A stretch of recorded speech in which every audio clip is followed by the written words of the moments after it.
Екопътека Бяла река е една от атракциите в Национален парк Централен Балкан. Намира се на около 6 км и половина северозападно от град Калофер, близо до Калоферския манастир.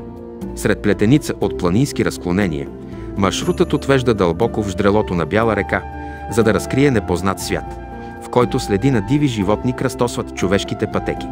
Началото на екопътеката е на около 280 метра от външната граница на парка, близо до едноименния бивак. По 8 дървени моста трасето пресича разпенените бързеи на планинската река и оформя своеобразна осмица.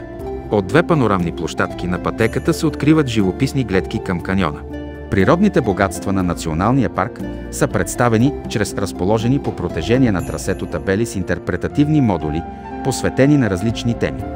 Гората предлага възможност за запознаване с горите в парка и с 20 характерни представители на дърветата. Реката информира за Бяла река и за 20 вида земноводни и влечуги – билките.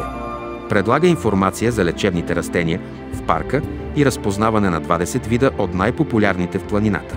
Табела «Птиците» разказва за крилатите обитатели и за 25 вида от тях.